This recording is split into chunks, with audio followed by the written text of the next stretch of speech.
and rather quickly.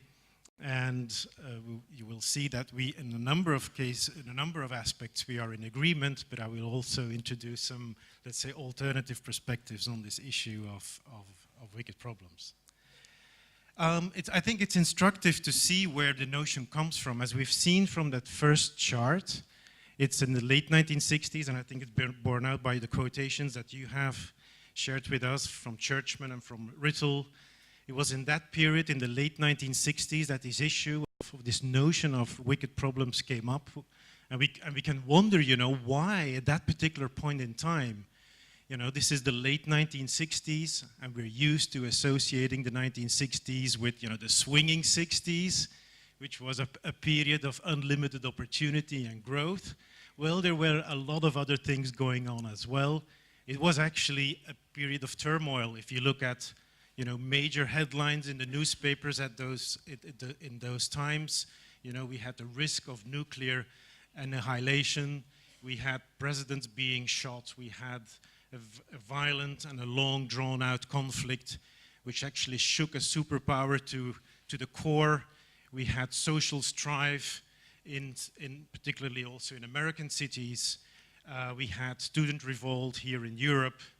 I'm not aware of what exactly happened in Portuguese history, but I can imagine it was a kind of a turning point as well, that decade. And then we have, you know, the coming of age of the environmental movement, you know. The first Earth Day, 1970, you know, signaled a kind of a paradigm shift in the way we look at the environment. So the 1960s was a period of turmoil. Not only turmoil, it was also a period of intellectual ferment. If we go back and we look at the key works and studies that have been published at that time, we see, you know, important publications such as The Limits to Growth, you know, the famous report to the Club of Rome, and many other works which in, you know, the kind of history of systems thinking and in futures thinking, you know, were absolutely key, were milestones, so to speak. So it is in that setting, you know, that people came up against the background of all these intractable problems, you know, that people started to think about new ways of approaching it, and also started to develop new language to talk about those issues. And it is indeed in that context that we find people such as Horst Rittel, who was actually an urban designer, to come up with that notion of wicked problems. But there were other notions around as well. For example, Russ Ackoff, another important thinker in the history of systems science, came up with this notion of messes. And Donald Schoen, you know, another key person in the systems tradition, so to speak, and school of thinking, came up with this notion of policy processes as swampy lowlands, where solutions are confusing messes, incapable of technical solutions. So, you know, at that point in time, a number of people came to the conclusion that we were facing issues that resisted kind of template solutions. So wicked problems, by the way, this is a kind of a causal loop diagram or an influence diagram that at one point we and I and my colleagues developed for the UK government to get a grip on this development of obesity. And it shows indeed the kind of networked and interlinked, interdependent nature of many of these wicked problems. So Professor Roberts has given a very thorough discussion of the attributes, the characteristics that we might find in wicked problems. And I'm not going to reiterate them in detail, but there's a number of them which will sound familiar by now, being, you know, problems with unclear causalities, the numerous interventions points, the scarce data, the uncertainty regarding the costs and the benefits, the presence of multiple stakeholders with conflicting or incompatible framings of the problem, the need for constant reframing and renegotiation, and so on. So these are, you know, key aspects, key attributes we might want to recognize in wicked problems. And so we can say by way of a synthesis that a wicked problem is a problem in which we want to recognize considerable technical complexity, but also social complexity. There's a kind of a footnote there. People today talk also even about super wicked problems. And for example, we might want to see climate change as a super wicked problem because the scope is so vast, you know, the scope is planetary, the potential downside is very large. The most responsible stakeholders have the least incentive to do something about it. And the longer we wait to do something about it, the more wicked the problem gets. So that might point us towards this category of super wicked problems. Now, this was, you know, talking about the 1960s, and if we look at our own time and our own predicament, then, you know, we might say, you know, we're facing an order of magnitude, let's say, larger complexity. I'm not going to dwell very deeply on this, but it's just a kind of a pencil sketch of the kind of drivers that we are confronted with today. People talk about now us as a species entering the Anthropocene. I don't know, are you familiar with this notion of Anthropocene? Who is familiar with that? Number of people. The Anthropocene means that it's actually a name of a geological era, and it means that at this stage in our development, our species is the most decisive impact and influence on the fate of the planet. So rather than tectonic plates or whatever kind of, you know, geological or physical-chemical processes on this planet, it's actually, you know, what human beings do, you know, that determines the fate. So that puts the game, so to speak, and the stakes we have in front of us at a very different level. These kinds of graphs will be familiar to you. We see them everywhere, you know, these kinds of hockey stick curves where you have a kind of a slow start on the left-hand side, and as time progresses, whoops, it shoots up immediately. Actually, you know, the first one I showed to you about wicked problems is almost a typical hockey stick curve. This refers to global population. It might be also adoption of cell phones or internet connections or whatever. But we can see that there is something that actually is brewing and then suddenly, you know, goes rapidly out of equilibrium. And this shows us that there are processes working that are actually reinforcing. So we have reinforcing dynamics pushing the system away from equilibrium. Of course, not going to dwell on this, but the key thing here is that we are facing indeed issues with a planetary scope, and that's quite new. That's quite new. And at the same time, you know, we're actually putting baby steps in terms of coming to grips with these issues on a global scale. So in terms of global governance, we are at the very beginning, you know, of learning, you know, what this might mean. I've actually contrasted here two pictures. This one is actually from the 16th century, well, 17th century. It's the Treaty of Münster, you know, which actually laid down the foundations for a whole new system of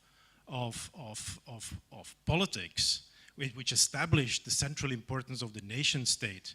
And if you look at how many people, you know, were present in that room, let's say about 40, it seems to be manageable, you know, to come to an agreement with that number of people, whilst here we have a session of the UNFCCC, you know, the United Nations Framework Convention of Climate Change, with 400 delegates. And so try to get to an agreement, you know, with that number. The scale of the challenge actually is a magnitude larger. Okay, so we might say, you know, we're in dire straits. You know, if you look at this, you know, we could say that why even start thinking about how to solve these issues? Well, I would tend to look at it from a different angle. I think the question we need to ask here, and it's the inescapable question, is what does this all mean? All these new developments, you know, they invite us to start and make sense of it. And I would like to draw your attention to a quote from a book by Sir Geoffrey Vickers. Sir Geoffrey Vickers, who was a British functionary, civil servant at one point in time, but also an important contributor to the systems tradition. And in his book, Freedom in a Rocking Boat, he writes this, and he says a trap. So we might look at all these developments, be it global warming or whatever it is, as a trap, whether it's unemployment or, eroding coastlines. A trap is a trap only for creatures which cannot solve the problem that it sets, right? So man traps, traps for human beings, are only dangerous in relation to the limitations on what human beings can see and value and do. I think that's quite clear. So the nature of the trap is a function of the nature of the trapped. So what this means is that when we are faced with these, wicked problems, well, it's up to us then, indeed, to take this up as a challenge to what Sir Geoffrey Vickers calls an invitation to reconfigure the appreciative basis of our existence. It's a bit of a hermetic phrase, but it actually goes back to a comment that was made earlier by one of the people here in the room asked the question. Indeed, essentially, it's us who is the problem. It's not those drivers out there, but it's us who is the problem.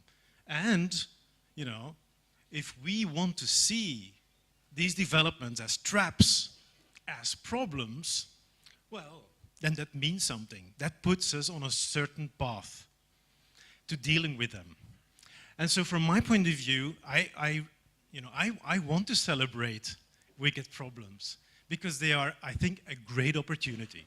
They are a great opportunity to question our basic assumptions, of how we are dealing with issues, challenges, how we see ourselves as human beings in this world. So from my point of view, wicked problems, well, it's just a label. We also might talk about abundant opportunities. Why not? Right? So it's just a way of framing. And so from my point of view, and here I diverge a little bit from the position I think taken by Professor Roberts, I would say, forget maybe about, the checklist of attributes for wicked problems. It's a matter of choice, whether we frame a particular issue as a wicked problem or not. And if we do, well, if we do recognize an issue, a challenge as a wicked problem, then this is an invitation to do something in a particular way. And I'm going now to talk about what this invitation might mean if we are willing to accept it. And I'm going to talk first about capabilities. So capabilities, things we would need to be able to do in order to deal with wicked problems. And from now on, I would suggest that every time I use the phrase wicked problems, that we always, put quotation marks around that, because it's our choice, to frame the issues as a wicked problem. And these capabilities, and I think I'm quite in agreement here with the position that was put forward by Professor Roberts. I think, and it is borne out by my own experience in working with these issues. In fact, this retraces almost, the trajectory that I personally, throughout my, career, have taken in dealing with these issues. And I started out as an engineer, as maybe not a systems thinker, but maybe a systematic thinker. And I will go more deeply in a minute in what systems thinking can contribute to dealing with wicked problems. But I think it's not because the issue is wicked that we need to throw overboard all the technical expertise and let's say authoritative ways of looking at it. So I think rational considerations have still a role to play. There's an additional capability, which is dialogue. In my own development, this is mirrored by the fact that after a number of years in working with systems models and with scenarios, we actually moved quite emphatically in the direction of working in multi-stakeholder settings. So this notion of dialogue became very key in our practice. And I think dialogue is a very particular way, a very unique way of dealing with complexity. So that's a second pillar, so to speak. And then the third one is indeed, and here I'm completely in agreement, is the kind of designerly reflex. It's the design approach. it's design thinking, so to speak, that has a considerable contribution to make. And that's from my point of view, you know, in my own experience, I started to realize that potential when I started to work with urban planners and spatial planners.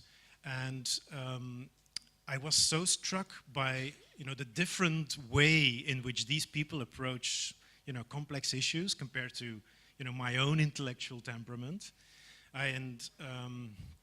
When I was studying urban design as well, I was always struck by the fact that whatever the complexity of the issue, you know, whether it was, you know, the Veneto, you know, flooding by climate change or whatever it was, from day one, you know, the plans and the sheets of paper came on the table and people started to think in a solution-oriented way.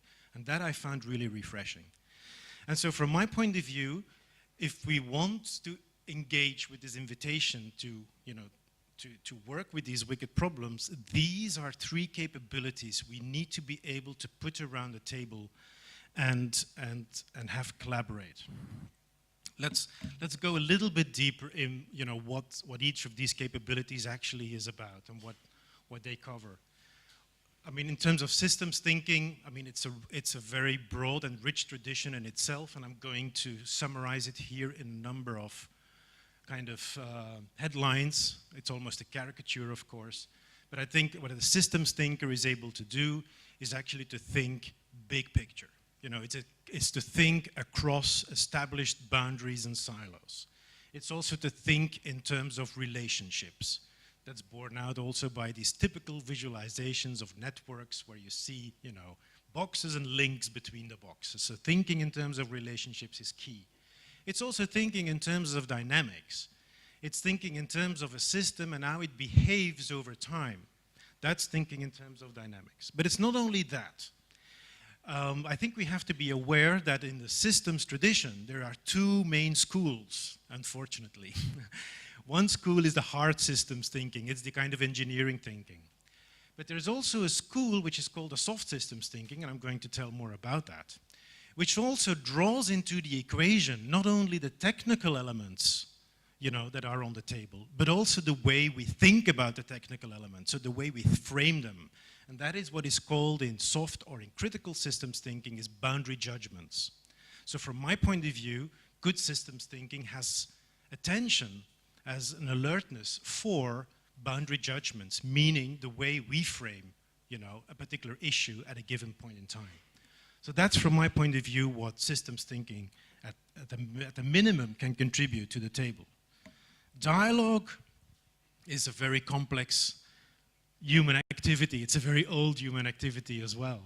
Well, it implies some form of organization, because to have dialogue, you have to put different parties and stakeholders around the table. So you're automatically speaking about establishing some form of networks. And it's about building relationships, building social capital, which is, I think, an essential asset, you know, when it comes to dealing with wicked problems. But it's not only that. I suppose you know, every one of us has the experience of, I don't know what, making a long train journey with perfect strangers, you know. At the beginning, there is an uncomfortable silence, and then you start to talk. And before you know, you are in completely unknown territory. I don't know whether you have that kind of experience. I have had a few, you know, making long train journeys in closed compartments. And, you know, there is an element of contingency, of surprise, I think, in any genuine dialogue. You know, suddenly there's a trap door that opens below your feet, and wow, you're in a different territory. So I think dialogue opens this space for contingency, for surprise breakthroughs almost. And it's almost also, of course, and maybe foremost, it's about an encounter between human beings. It's about seeing each other in the eye and exercising empathy. And I think if we are, and I will come back to that later when I talk about the ethos of dealing with wicked problems, I think this is inevitable. You know, if we really are serious about dealing with wicked problems, this capability to exercise empathy is key. And then we have design. And as I said already, designers are people who are very solution-oriented. They're not intimidated by the complexity, and they start from day one to build prototypes and see how things work in the real world. And I think that can be very refreshing. As a rule, design thinkers are also abductive thinkers, as it's called. So it's not inductive or deductive, but it's associational. So they're very good at putting links between seemingly disparate areas of human activity. And they're also quite keen to imagineer, to develop tangible images of how a different future might look like. And it can be graphically or in new products or services or whatever, but they make this new future tangible. So the challenge is to bring those capabilities around the table and have them collaborate. And I can assure you, this has been on my agenda for a good number of years, and it is a genuine challenge. It is not easy because we have, I would say, different epistemic communities, different mentalities, different problem-solving repertoires, and it is not easy. It's not a given, to have those different temperaments work together. But I think that's really what is at stake. Now, if this is about capabilities, I now want to say something about tools, because that is the question that people are very often, first focused on. If we are ready to recognize wicked problems, now give us the tools, to deal with them. Well, what I've tried to do up to now is actually to sketch out the outline, the spirit of a certain way of thinking about wicked problems. So it's an epistemology. And I think that is the key thing. From my point of view, tools are only a second-order issue, actually. Once we embrace this, and I'm going to go to my next slide. Once we embrace this, I would call it's a non-causal ethos of shaping complexity, meaning, the causal ethos is the means-end thinking, that is embedded in rational decision-making. Well, we have to let that go for a while. Not throw it completely overboard, but we have to give it its proper place, right? And so we have to be willing to relinquish the attraction of the master plan, to deal with these issues. And it's also non-intelligence. I'm actually adopting this term intelligence from Nicholas Nassim Taleb. You might have read his book Black Swans or Anti-Fragility. He talks about intelligence as our usual way of gathering data in order to try to understand things. Well, I'm not saying it's not important, but again, it has to have its proper place. And so that is, from my point of view, key. Once we've embraced that epistemology, then we can start to think about adopting certain methodologies. And from my point of view, it is not even that important whether we use the scenario development or systems mapping or a soft systems approach or appreciative inquiry or design thinking. There's many ways to roam, once we've embraced this kind of perspective. And then eventually, within those methodologies, we can rely on scenario narratives or on personas, on prototypes, all kinds of models we want to rely on. So we're not throwing all that away, but again, it has its proper place. And I'm going to give two examples. I'm going to give two examples of methodologies. So it's not about tools. It's about methodologies that we use in our practice to work with, these kinds of, the settings, I'm trying to discuss here, the wicked setting, so to speak. And one is, and then this is something that I've been very attracted to, is a soft systems approach. And it's actually quite a challenge to summarize it in just a couple of minutes' time. Not that it is complicated, it's actually deceptively simple, but to explain it in a short time it remains a challenge to me. But this is actually kind of a basic idea. There's a number of basic ideas here, and I think they're all important. Just look at this. This is actually the kind of a roadmap for how from a soft systems point of view, we might want to deal, with a wicked problem. And I'm just going to read out the steps. The problem situation unstructured, the problem situation expressed. Then we move to a system definition expressed from a particular worldview. This translates into an activity model, and I'm going to come back to that. This goes to a comparison of the model with a real-world situation expressed. This leads to, I wouldn't use the word definition here. I would say accommodation, and I'm going to explain that as well, of feasible and desirable changes. And once they are on the table, well, then it's about action to improve the situation. It looks very simple, and basically it is. There's a few important points.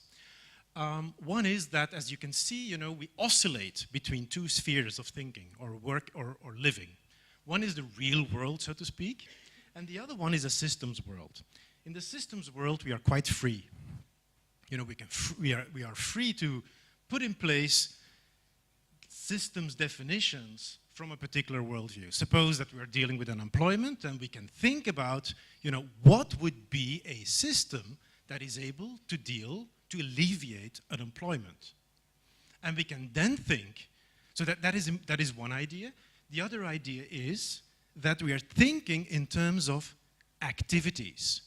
Once we have established that idea that unemployment is a problem, that we can design a system that is able to alleviate that issue from, and that's important, from a particular worldview, then we can think in terms of activities. Activities. It's about verbs. It's about doing things. It's about burning carbohydrates to realize the purpose of that system. That's key. So it's not about thinking, and that's what I often see, in our clients, people tend to come up with organizational solutions for wicked problems. They say we need to rewire, we need to reorganize the organization in order to do something. And I think the drive towards joined up policymaking is a similar reflex. But I think it is good to step back first and think about first what is the purpose, and then how does a system look like that can realize that purpose in terms of its constituent activities. And once we have that on the table, then we have a completely different discussion. It's about not, who is going to have to trim, his department or her department, but it is about who contribute to what kind of activity. That's a very different discussion. And this also brings with it that we're not thinking in terms of organizations or policy silos, but it's about who contributes to what, right? And these may well be, or they will undoubtedly be parties that are from beyond the traditional borders of the organization. That is why in soft systems methodology, we do not talk about organizations, but we talk about human activity systems, that exhibit purposeful behavior in order to realize indeed a certain purpose. Now, it becomes even more complicated because there's an important proviso here. It's a problem, it's a system definition which is expressed from a particular worldview. So here, this is absolutely, this is being clear about boundary judgments, as I said earlier. So there is nothing which can keep us from formulating a system definition from another worldview. And there will be other worldview if we allow them to the table, of course. And so then we are with the problem, well, we have the issue that we have different systems definitions articulated from different worldviews. And then the question is, how do we move ahead? Well, we have to find an accommodation. And how do we do that? Well, we need to engage in dialogue. A messy business, I'm afraid. Maybe we need to do some design thinking, in order to help us to come to that accommodation. So that's what, from my point of view, a potential contribution can be from the soft systems approach. Peter Checkland, who was an engineer, who actually, through his work in high-tech settings, notably, he was one of the people who worked on the Concorde plane, and there was the Anglo-British cooperation, which went way over budget, as these things tend to go. You know, he came up with this methodology of soft systems methodology, and his latest book, and the last book he actually wrote about it, and it's quite clear that it's going to be, that it was his final book, and it summarizes the whole approach in 3 words: learning for action. And that is from, I think, if working with wicked problems, connecting to an entrepreneurial kind of ethos, I think that's basically, you know, that's a very important contribution. So what we have is, you know, it's a very pragmatic approach. It's a very pragmatic approach, but one that is clear in the sense that it is developed from explicitly declared worldviews. So we acknowledge the social complexity from the very start, you know, and we're not trying to put it under the carpet. We use models, but the models are not pictures of the world, but simply heuristic devices that allow us to organize, you know, our dialogue, our conversation. And it's questions of purpose. The why is more important than the how. And the language is very important here. You know, when we're in this inevitably messy and unstructured predicament of having to look for accommodation between very different world points of view, then it helps. And I think Professor Roberts did that too when she talked about wicked problem territory.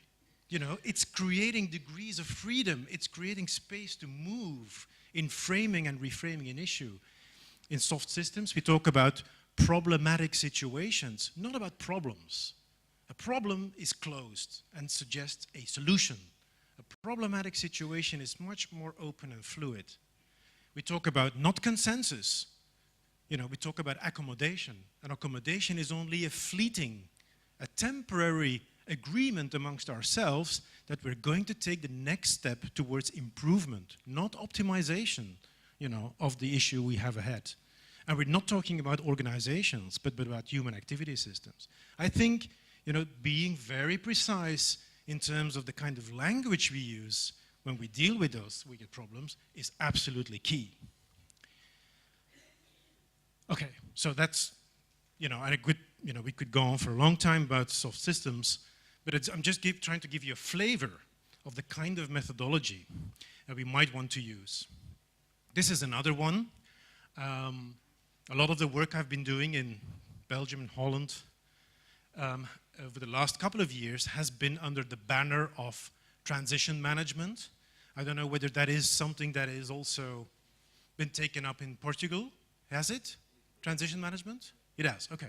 So this is, well, a way of thinking about macroscopic wicked problems. So we're talking really about large-scale issues, dealing with energy, healthcare, employment, you know, whatever, you know, transport, for example, and mobility are typical issues where a transition management perspective can help.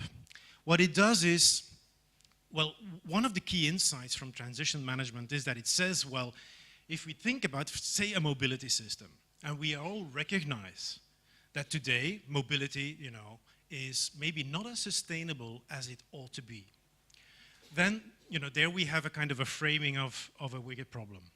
Well, what transition management tells us is that it says that change in these very inert socio-technical systems comes about by pressure from 2 directions.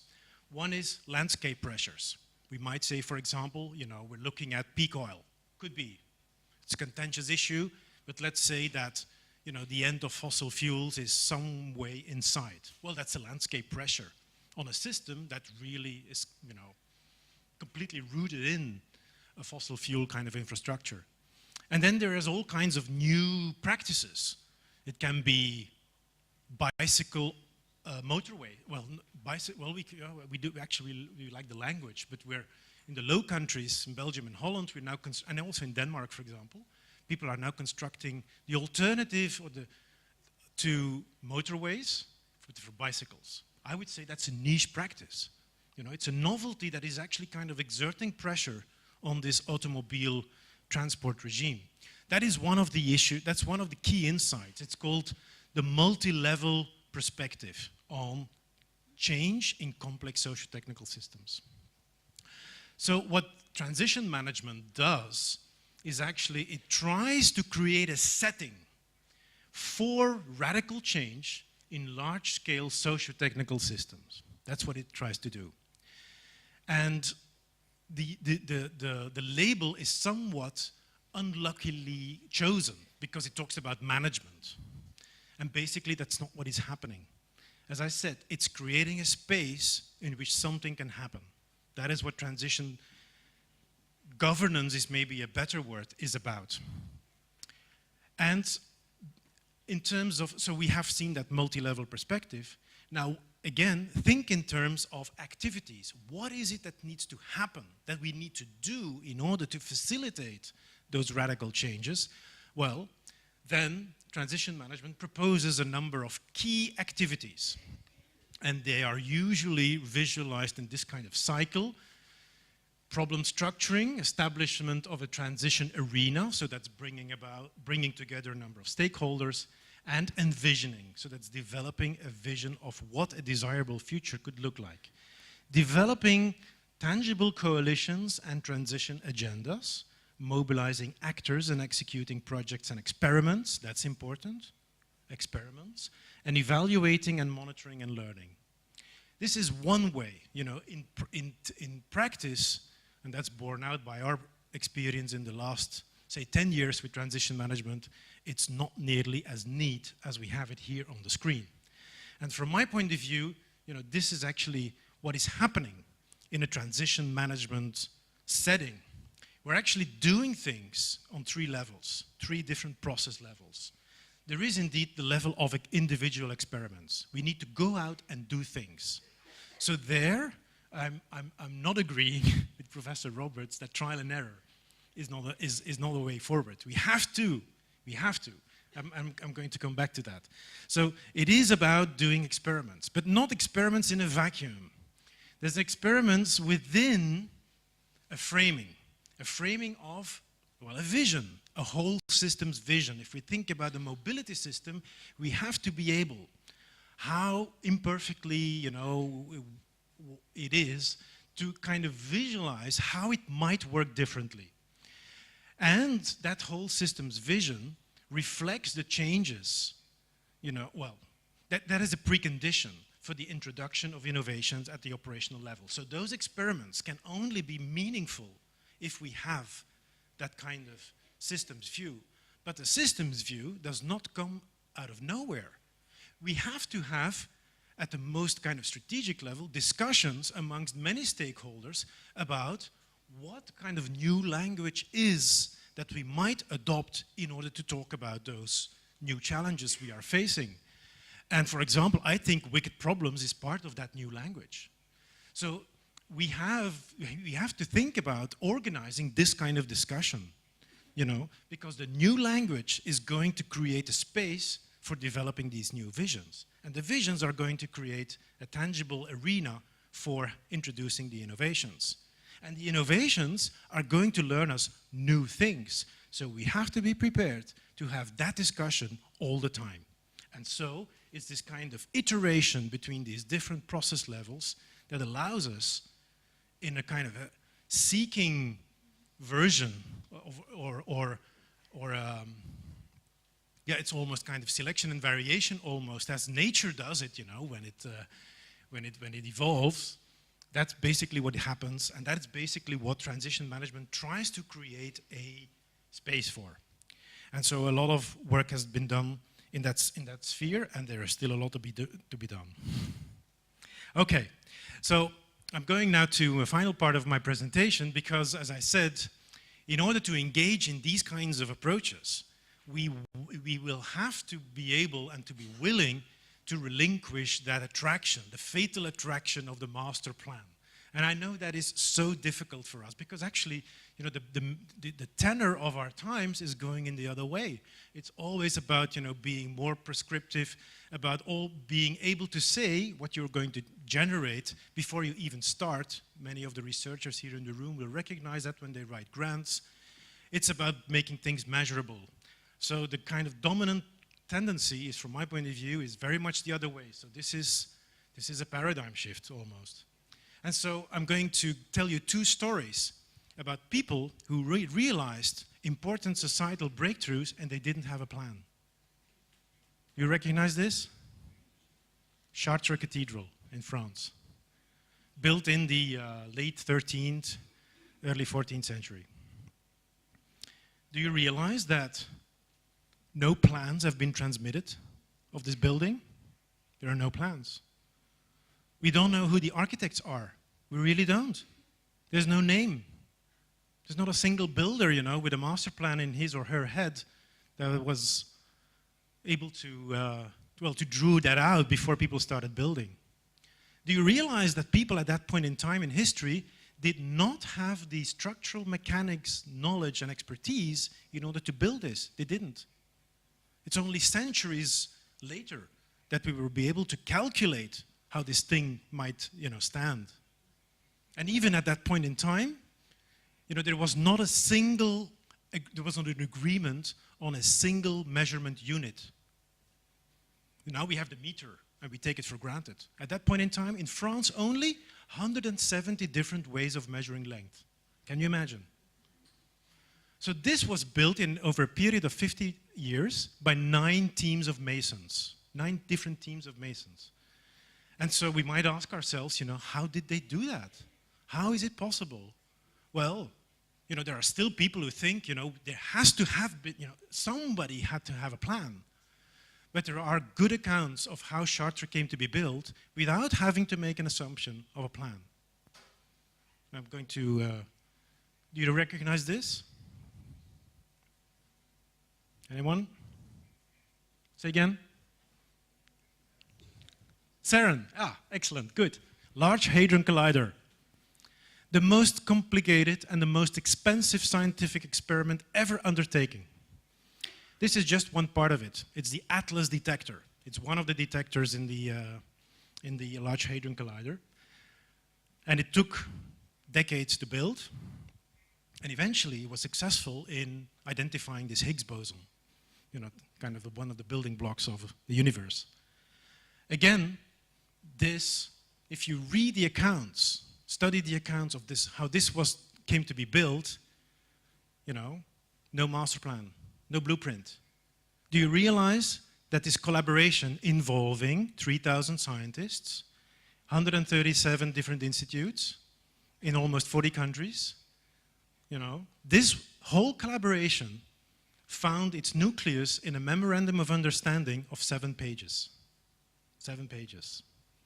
And in technical respects, it's a breakthrough, it's almost beyond imagination.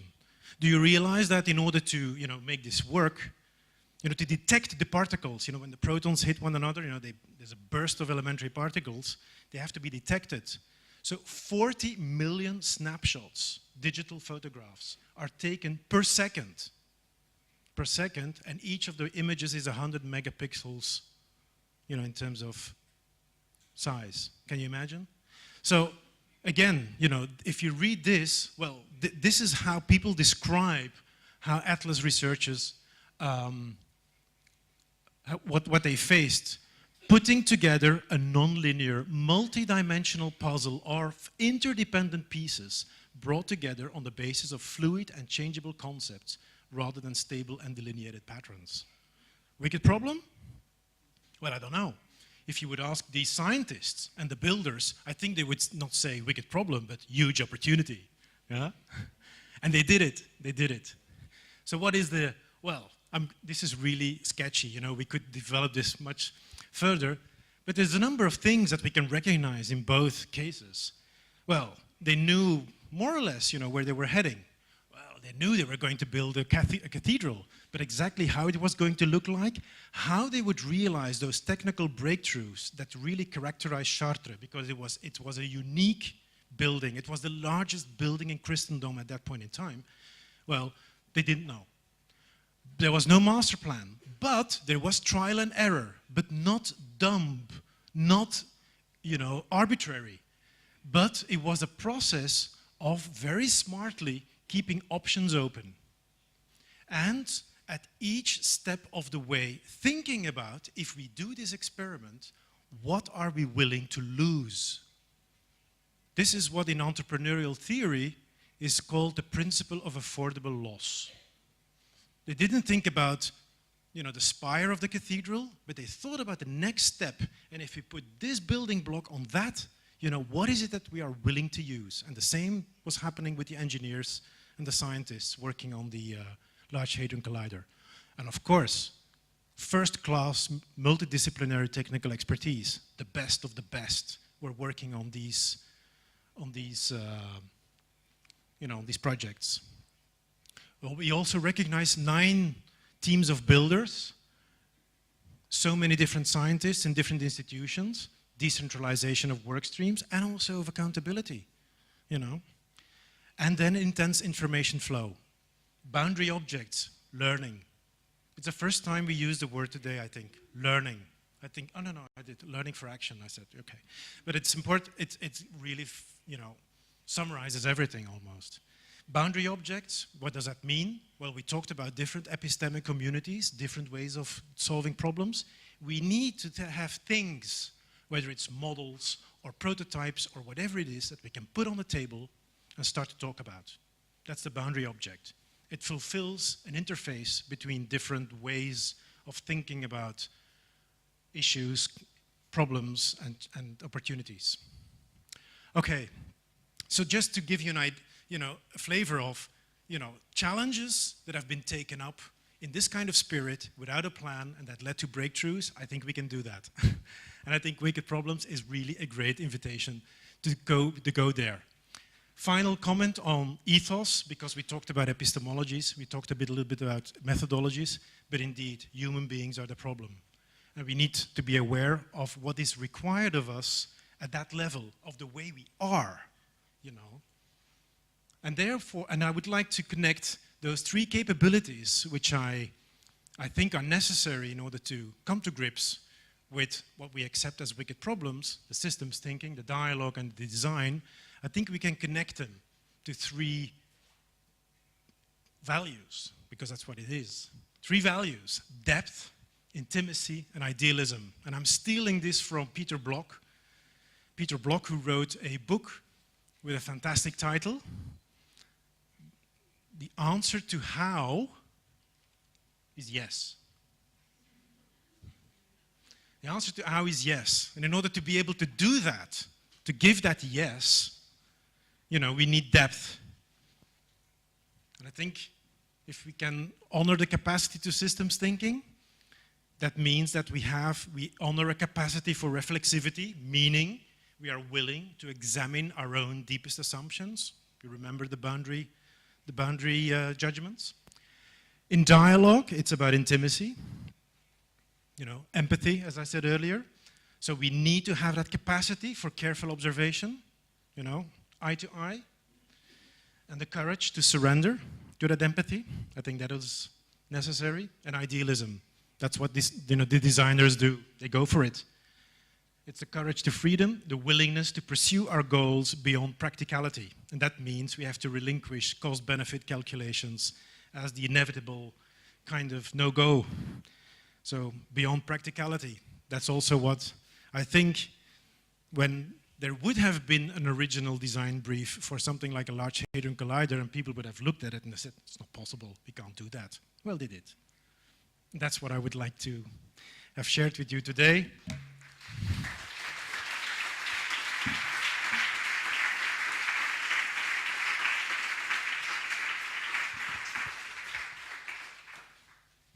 And this is a publication I wrote for the King Baudouin Foundation, which you can download from the internet and which captures some of what I said today.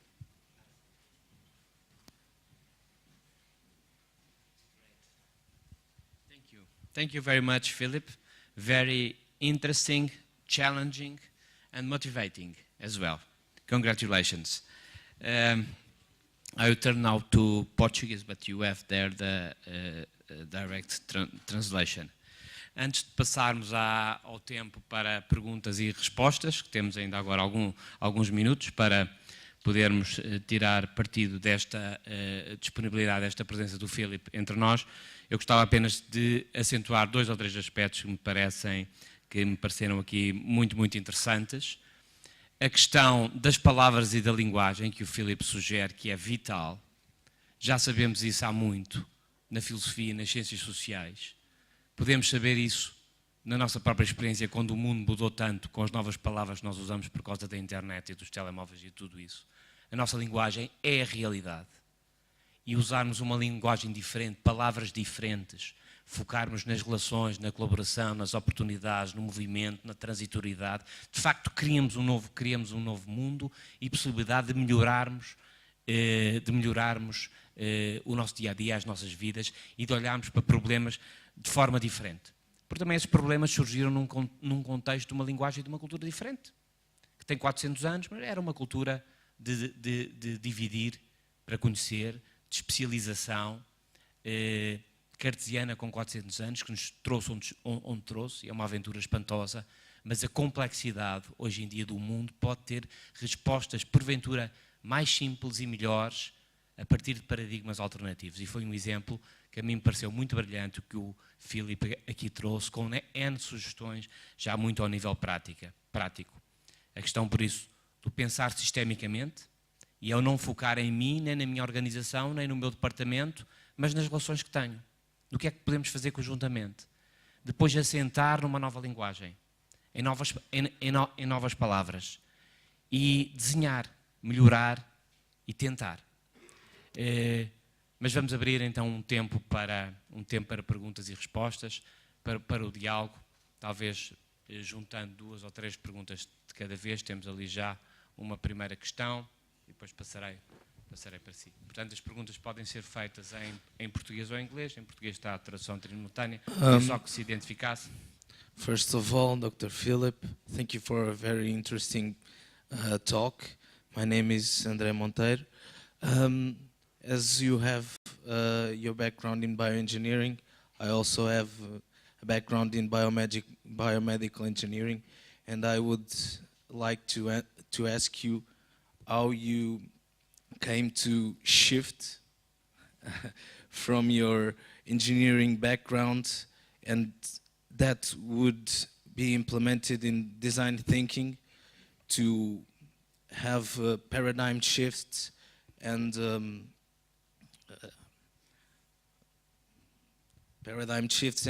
medical practice in healthcare, as you mentioned. What is the most important thing besides engineering? It's the management thing or humanistic part?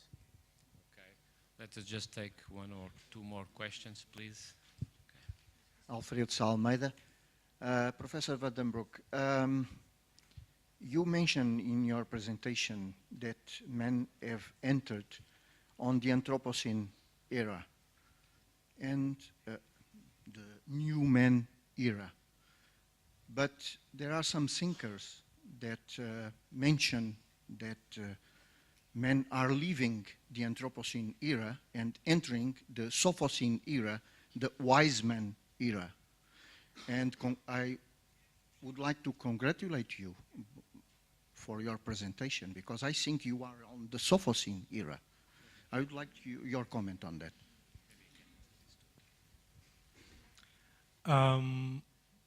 Well, to answer first the question about what enabled me to shift from my engineering background into this area, it's a personal answer, but I can give it a fairly precise answer, I think. Well, there's first an intellectual background, which always drove me in 2 very different directions. I've had, early on in my career, so to speak, I had to make a number of choices, and these choices were also always very polarized. Very early on, I had to choose between classical philology and engineering, and I chose engineering.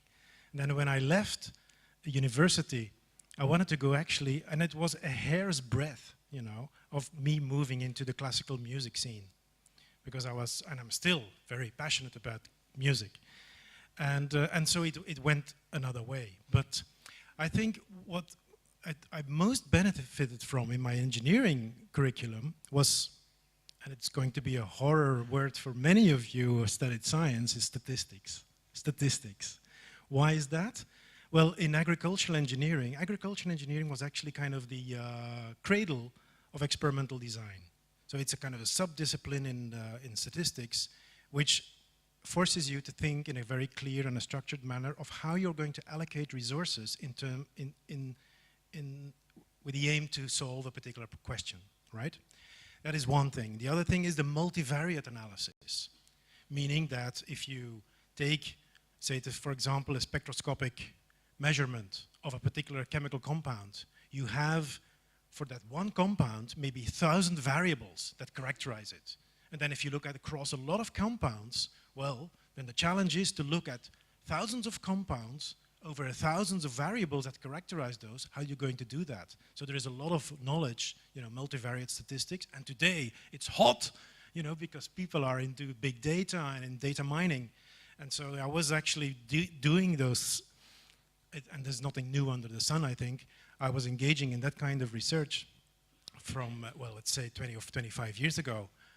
But, what it enabled me to do is to look at a particular issue, or experimental subject from different angles. That is what it invites you to do. I don't know whether you're aware of methodologies such as principal component or factor analysis. Basically, what you're doing is looking for invariants, patterns in chaotic structures. And so that was actually something I took away as really foundational. And I think in many cases, in many instances, a lot of what I do in my work goes back to that. But of course, later on, I got into, well, philosophy, and that philosophy is an enrichment of that kind of systems thinking basis. And then later on, I studied urban design, and that's how I got to know the kind of designerly ethos. And so it was a gradual accumulation of knowledge and exposure to different kinds of intellectual spheres that, well, led me down the path. But it's a matter of, personal choices and contingencies along the way. That's my personal answer to you. Then in terms of the sophosphere, well, excuse me? The Sopocene, indeed, exactly. Well, I'm not going to comment on my own position in this, but it is true, and I have discussions sometimes with my colleagues and friends about this. It seems to me that we are at a point in time in history where everything we need to know in order to deal with those issues, we have been discussing today is actually on the table. That's my feeling. And when I see, for example, one of the books which I think is a kind of a symptom or an indication that we might enter that kind of sphere is Bella Banati, Bella Banati's Guided Evolution of Society. I think it's a wonderful work, because it puts us at this meta perspective where it says, now we're at the point where we really need as a species to take responsibility. That's where we are now. And I think it's a unique point in time. I think indeed, the predicament is a fantastic opportunity, but we have to take it. So the future will decide whether we indeed will be able to enter in that scene, yes or no. Thank you. We have time for a last round of questions. Perhaps we can take 2 or 3 questions more. There, please. Hi. Good morning, I'm Steve. I have a very simple question. Probably the answer is not so simple. When you speak about physical problems, we can build a prototype. When you speak about social problems, how do you make this prototype? Thank you. Another question, please. I would hear the answer and then I put the question. Thank you. Okay, thank you. And the third one on the back. Hi there, my name is Diogo, and as a former university student, my question is how to educate for such wicked problems that we are seeing, because our education is really headed towards very simple, very different sides, and we see that interdisciplinarity and working with all these different areas is really the way through, but our education is really not in that way. So My question is, what's your personal perspective on that? Shall I? Okay. In terms of the contrast between the physical and the social sphere, I think my answer would be that we need to rethink the distinction between the two. You know, we're wired to think about the social sphere and the physical sphere as being two disconnected spheres, but I think we need to reconsider that. And there is a lot of, let's say, intellectual reflection that has happened on that, and I'm referring to the work of Bruno Latour, you know, social network theory, which, you know, sees technology and social systems as, you know, irreducibly entwined. So I would say that, you know, you can see that in the movement that design thinking is taking today. You know, designers, and they used to be called product designers or industrial designers, you know, today they're reflecting about societal issues. They're reflecting about new services. The service is intangible, you know. They're reflecting about business models or intervention models. So we can see, you know, how this terrain between, you know, kind of purely physical sphere and the social sphere, how that is blurring. And I think we need to go that way. So can't we, or can we develop prototypes in a social setting? Let's work from the assumption that we can. Okay, and then in terms of education, well, the plea has already been made by Professor Roberts, and I think I can only support that. You know, with what I've said today, you know, when we talk about the three capabilities, the three capacities, well, it would be really good if every philologist would have some exposure to design thinking and to systems thinking. And it would be good if every engineer, you know, had the opportunity to engage in kind of moderation of and dialogue processes and to tinker, you know, with prototypes. That would be good. I have, you know, my wife and I, we have 2 children, 18 and 20. Our son is now studying architecture. And it's a beautiful example of the difference between what I said, the epistemic communities, because he's a designer, a hardcore designer. I can see that. It's in his DNA. I don't know where he got it from, not from me. But we have endless discussions about, you know, when he's engaged in design projects, you know, how to go about, and you can see the tension between those two. Our daughter is now starting university, and I think, you know, she took a long time to consider her choice, and she came up with a wonderful choice. Maybe not really mainstream, archaeology. And I thought, archaeology? What on earth? Why? And when I started to look at the curriculum, I started to understand. You know, first of all, humanities, its core. But also science. They're doing geographical information systems, they're doing statistics, they're doing chemistry, and, you know, the craftsmanship, because these people are, you know, they have to have things in their fingers. And so I thought it was a beautiful choice she made at the intersection of the kind of 3 capabilities. And I wish her well, of course. I hope she can develop into a genuine wicked problem resolver. I don't know whether that answers your questions. Okay, thank you very much. I think there are that question on first the answer, then the question.